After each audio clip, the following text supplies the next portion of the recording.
What's good YouTube? And welcome to the house. My eternal rivals here on Market Watch, the Dragon Maids, the waifu tax is real, has multiple buyouts and a price spike on top of it, and here's why. Milano did his first play stack profile on them, did a good job with them, and you also have Shu Ping talking about the engine before, so that was the original price spike, those two on top of each other. We see a complete buyout of Parlor Dragon Maid. Last night she was available towards $7, the market price even reflects sales, and now it is a low of $13 with very few sellers here. Dragon Maid Hospitality is towards 14 freaking dollars. You see its market price is 9. It was available around 9 last night and actually got sales on it too. Only one listing at $14, and Chamber goes from 12 to 13 all the way up to 15, and for a secret rare that's not the biggest jump, so I can't believe I'm saying this. I might consider getting her sooner than later as the quantity is higher and we don't know where the heck we're going to get unlimited core sets from now on.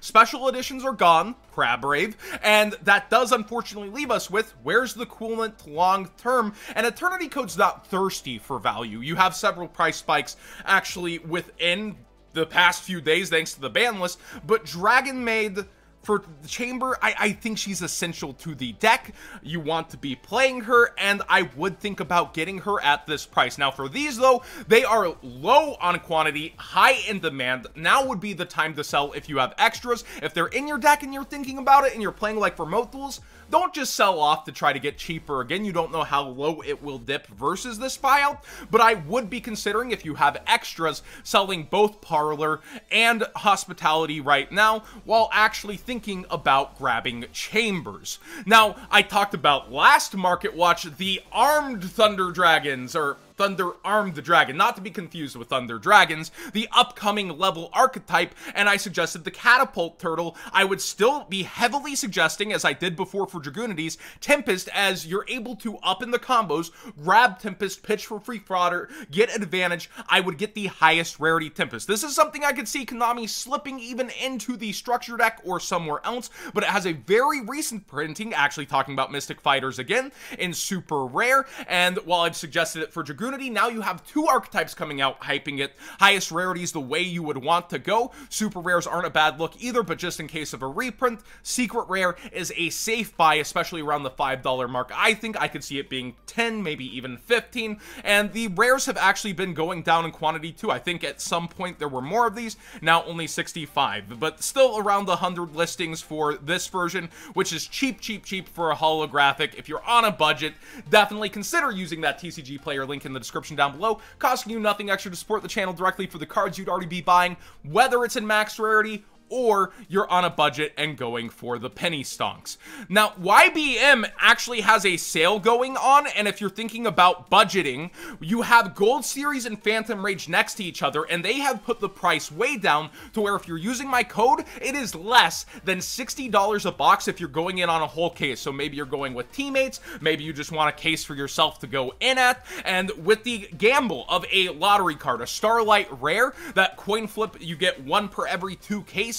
It makes case busting worth it a lot more, and we see her under $60 a box for the upcoming set that does have staple-ish cards between the Gundam and your big old 3000 beast boy who's being hailed as the next Pankratops, which I still think is a bad comparison, but it is probably going to see a lot of play. And then also Gold Series has been knocked down in price over there as well for you guys. Do consider that these are going to be together in November. You have all of September and October to budget. Right now you have a sale. Make your choice. I think both these sets are going to be very good. I think Maximum Gold to keep long term, and this to either bust or consider maybe even selling sealed later, as we've seen core set after core set that's successful rise up in price. But Starlight Rares make it actually worth the gamble. It's kind of crazy and mind-blowing to see. But both of these products I think are good ones. Konami's done a really great job, ironically, in the year that we don't get to go play in events with their core set product. And again, Maximum Gold, the first new introduction introduction of Gold Series. My only fear on keeping this long term is that they may try to one-up themselves in the next Gold Series and go, we could add collector rares, we could add this or that, just like the OCG, and not just be happy with the new Gold Rarity. That is very nice. Go look up that new Gold Rarity if you haven't seen it yet. Code What's Good 5 saves you 5% over there and helps the channel. Gishkis are going crazy. The hand loop combos, if you've been into Phoenix Flare X's streams, or even when he popped into my stream, actually look kind of crazy and consistent. I do know this is free in the OCG, but they have Maxi and other things that realistically punish hand loops a little more. Man, Aqua Mirror up towards 15 for the DT. You see the super rare even selling out. You see the DT over here. The prices aren't even reflected when you're on the screen though. So like, let's pull this on up. You see the actual low. Well, actually it is. That is a new listing. Are towards $6 and quickly towards 10. So you have motivated sellers. That's pretty cool. And then when it comes to the Gishki Aqua Mirror itself, you do have one low listing here at $220 before it starts to rise sharply and is $5 on the front page. So if you're thinking about this, you didn't have the super rares, maybe go ahead and get that and also be pulling stuff out of bulk. Meteor Black Comet Dragon, speaking of a card you might not know is worth money, out of Inov, is a card that just never got a reprint and says Red Eyes, and you can summon with Red Eyes Fusion. That's it. That's the show. Nobody's actually teching this in or playing this on the competitive level. I know rogue doesn't mean broke, but you're summoning Dragoon off Red Eyes Fusion. Let's get that straight. You're summoning Dragoon. You're not going for this guy most of the time. He simply doesn't have a reprint. He's a Red Eyes support card, and that's the story on why he's so up there in price. Violon Sphere ends up in some combos that Shu Ping Sensei has talked about, and we see the DT is actually bought out to the point of $10, and the Super is rising. It's not only Violon Cube, now we're getting Spherical too. You might want to look out for that one. Triple Tactics Talent has been going down in price. I don't know if you can actually buy this one because it's been here since last night, so I assume that you actually cannot, but we see it lining up at $95 now, under 100. I do think this will drip back down maybe to 90 solid, but I don't know that it's going to fall much under there unless the market continues to be competitive and you see people undercutting each other and the demand really go out for this. Called by the Grave caused a panic for replacements. This card was kind of underestimated as we saw duelists like Cody Angeloff really show off what it does against cards like Gamma in this format. I do think this is also still somewhat format dependent, but it's still an amazing reactionary card, and you can play it going first or second. In general, I just feel like going second with the boards that are being built now, it does often get negated, or you can at least force another negate with this card very often with the Snatch Steal-like effect, or Change of Heart, my bad. Power Tool Dragon, I brought this up on its original buyout a couple days ago, but I wanted to clarify this is in Infernoble Knight combos, and that's why it's going crazy. You see people wanting any copy they can get, and they are all freaking up. I actually like the 10 version longevity over the Unlimited Ultra personally. The common is now going on, and the Ghost Rare is just on another planet for what Ghost Rares are. Let's check it out. Let's actually click and see where the near mint Ghost Rares line up for even Unlim. Up above 150, okay. $188 for Unlims. I'd definitely be trying to sell those right now and unload into the hype. First edition, I would be trying to sell those too, although it is a signer dragon. If it's PSA gradable, maybe send it in, but be very careful with that. But with this kind of a price, if you truly have a near mint one, maybe list at $450 and see if you get a bite. Super Quantum Red Layers, also speaking about Fire Warrior combos. The common has been gone for a bit and is up towards $5. I missed when that happened. The Ultra Rare is chilling around 10, which is kind of cheaper than we've seen a lot of places in history. This commonly goes up towards $20. Oh, wait. Wait, there were $10 copies last night on stream, I swear. 12, 13, so it is baby bumping up here, and you see it quickly does rise towards 15. So if you're looking to hollow out, maybe you're a Super Quantal player who just doesn't want to miss out. You would already have these if you're a Super Quantal player. Let's be honest, you and me. But if you're looking for the hollow version of this copy, maybe do pick this up now, because we've seen it spike to 20 multiple times. Sky Striker's got bumps in multiple places thanks to Widow Anchor. Widow Anchor itself, of course, getting a buyout because it peeled off the list to 3, but we also see it bumping up Ultimate Kagari versus its market price. Shizuku was actually higher than its market price last night, so that's either a new listing or high shipping, and then other just baby bumps and prices here or there. Let's see if that's an actual listing. Nice! Motivated sellers! Good to see on the market. Congrats. Multiple of them, by the way. Oh, at 50. Okay. But yeah, you still, I think, play 3 Shizu, 3 Kagari, and Kagari by far is the one that kind of rose back up gamers. Animador Archosaur coming in at like number 15 right now. It rose up towards around $50. It's falling back out somewhat quickly. Dinosaurs didn't get hit on the list. Not that quick. 47 and then 49. So there's only one copy really under here with a motivated seller. There you go. Actually reading and mathing.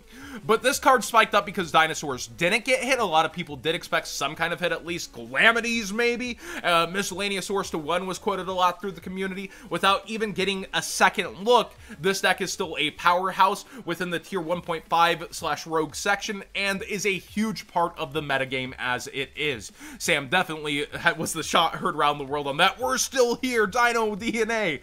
But on a routine dig for fossils, you're going to be paying a little extra, it seems. Giant Rex is towards $7. I would love to see a reprint of this at some point, but this is one I've set at $2, at $3, at $4 to buy, and now you see it here lowest 6 with 3 copies, before it's 7 and 8. I'd love for a reprint, but it just keeps getting missed, so you might want to have miscellaneous source. But no, seriously, you might want to have your copy, especially if you're starting to slowly gather dinosaurs with the Dino Structure decks having come out. Again, we knew there'd be a mad scramble for the other cards as people get their 3 structures in and are like, alright, what else do I need? This is one of those cards. Creation Resonator went up in price a little bit. This has been pricey for a long time, though. STBL and Legendary Collection being its only 2 printings. We know Legendary Collection commons are relatively hard to get. I don't like this call necessarily in the meta. I don't feel like it does enough, but people are giving this a lot of second looks, and this cheapest is actually towards 6 here. If you control a face-up level 8 or higher Synchro monster, you can special summon this card from your hand. Yeah, it's a continuation play, but it relies on you already having had to summon Boral Savage. I just don't like that version of the continuation play. Personally, it is also a win for its typing, Fiend Tuner. I'm not feeling this one. You already have to commit. It's not a superior extender/starter. It's just an extender. Raid Raptor Tribute Lanius. Somebody said, hey, with the upcoming Phantom Rage stuff, everyone's looking at the Phantom Knights. What's happening with Raid Raptors last night on stream? And it turns out Tribute Lanius had another buyout. Just be aware that that's upcoming support with Raid Raptors. I still think Phantom Knights are stealing the show overall, but maybe we're missing something. But money is moving and money is talking with the Raid Raptors. When the Megatons got the non-promo promos announced that were Blue Eyes and Dark Magician support, people went scrambling for all types of Blue Eyes and Dark Magicians. The gold rare Blue Eyes is up towards 14, and why I think this is an inflated price, even at like short printing of the secret rare Blue Eyes here, which is towards $8, which I think looks way better, but is newer, so it doesn't have the extra year or so that the gold edition of this has, is that Blue Eyes Alternative is $14. Really, you're telling me a gold Blue Eyes of this art that has multiple printings in this art is going to be worth as much as an alternative dragon? Don't know if I buy that one, even with Gold Series coming and getting people hyped about Gold and the split between people, oh, I really like Gold Rares, versus, I've always hated them, but that new Gold looks nice, versus I won't believe in any Gold Rare. It's a decisive, like, it always divides people on this topic, and when it comes to this specific card, I just feel like it's inflated, but you see its market price is really up there, sales really happened. This, we know the secret rare was shorted in this also. I would be considering this version over that version for longevity, even with the extra years that other version has. But Blue Eyes everywhere seem to be getting buyouts, along with the Red Eyes and Dark Magician, the 3 classics. Fluffle Penguin is up towards $5–6. That's pretty crazy, but not really, because I told you guys with the new support, this only has 1 print. Is something I'd consider sooner than later, so all the $3 ones have disappeared over time. It is now $5 like a foot long. Okay, I hate this conversation. I know I've been saying okay a lot, but I hate this conversation because I get asked it a lot, because my ancient win with 2008 Samurai somehow qualifies me for input to be ignored later. What is the highest rarity of Reasoning? There is a gold version of it. a Star Pack version, which commonly is easier to have a buyout on, a Battle Pack version of it with the Star Foil, and then you have a DR Common and the First Edition Common. I still think the First Edition Common reigns over DR1. I think that the foil is not necessarily highest rarity, as you can have plenty of examples of a super rare being higher rarity than a secret rare, and this version of the gold not necessarily there. I feel like Star Packs get bought out too easy. My answer is still, I would be choosing between the First Edition Common, or I guess the Star Pack still, but I like the First Edition Common the most, but it's only $1. Most of the reasoning people don't have it. This is a weird conversation, right? What's highest rarity reasoning? Let me know in the comment section down below what the highest rarity reasoning is to you to further add to this discussion. But yeah, there's a really high price for this reasoning you might not know you had, a $10 card to go list. And Dimensional Prison, speaking of last formats, or past formats, way in the past, not the last format, way in the past, Dimensional Prison has multiple buyouts. This is an iconic card to Yu-Gi-Oh! Changing how Sakuretsu armor worked to banish things, and saw multiple formats. Definitely a cool card, but in modern day Yu-Gi-Oh! Not really getting a lot of looks. You have multiple ultra rares, by the way, to consider. The Legendary Collection getting bought out over the Raw. Raw will probably follow at some point. If you're playing past formats and getting stuff like this, not a real recent printing of this, is there? I would go ahead and get my copies if I was concerned about that, but this is one Konami could just throw anywhere, anytime, for any reason. Thanks for watching today's Market Watch. I know these have been a little longer, but trust me, there are a lot more cards to cover. I had all these up on live stream again last night, so thank you, stream, for helping me create this, and they had a lot of these picks. It's kind of wild, the ride that these are taking, but, man, my eternal nemesis coming out here.